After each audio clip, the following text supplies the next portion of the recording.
So I've just been onboarded onto a company doing $40 to $50 million a year as one of their closers. And these are the biggest things that I've learned working with them for the last 3 weeks. Now, this isn't really going to be a surprising element. I'm sure you've heard this in business studies, and obviously you hear things online for bigger companies. But this is the first time I've seen it done properly or in a way that is just very, very efficient and effective. And that is going to be culture. Okay, now within that culture bracket, which could also be considered as standards, there are 3 things that I've learned specifically. Number 1 is keeping the team in sync.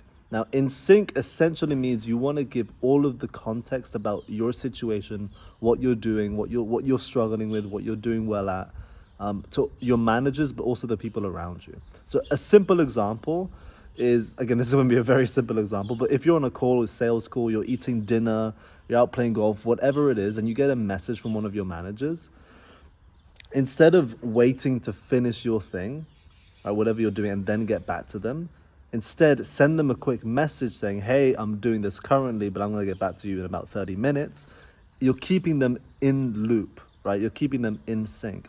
Another thing is just updating them on your current experience. What's working for you? What's not working for you? How are you feeling? What are your thoughts? What are you struggling? What do you need help with, right? Making sure everyone has all of the context around you, and basically being as transparent as you can be, because that way they are going to be able to help you in the best way possible, right? Because nobody knows what's going through your mind, what you're truly feeling.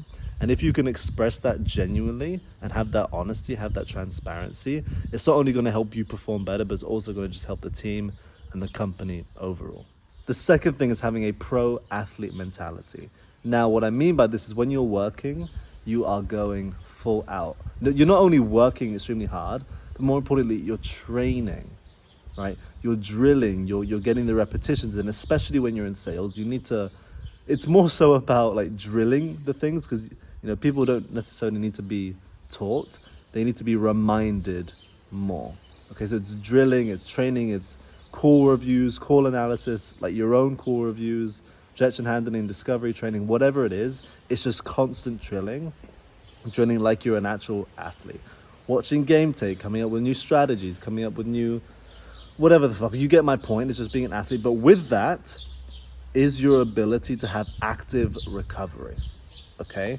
Now, I'm not just saying, take Friday, Saturday, Sunday off and go to a pub and drink and just, blast your brain with whatever. And you get the point. I'm not just telling you to have a fender bender, but you need specific breaks to where you can just let your mind relax, take your mind off work, do some sports, go to the gym, whatever it is, but you need to have those active recovery sets, right?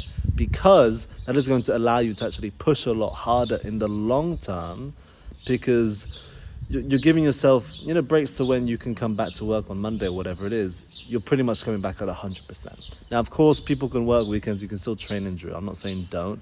I'm just saying don't overdo yourself, because what's going to happen is you're just going to be a lot less effective even though you're working. And the third thing is creating an uncomfortable environment. And I'm not saying literally just make it as uncomfortable as possible, but you want to have certain standards, certain KPIs, a certain mindset, a certain output that is required to just be at the level, just to be normal within that company.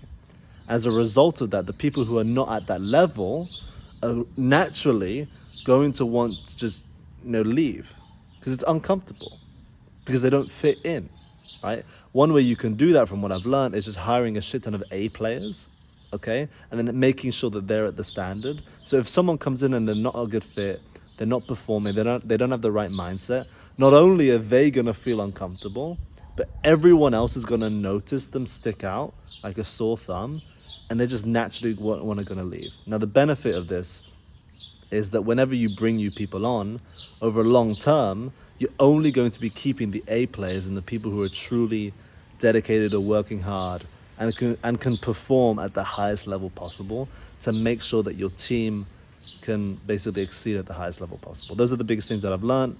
Follow for more, subscribe, a lot more lessons coming.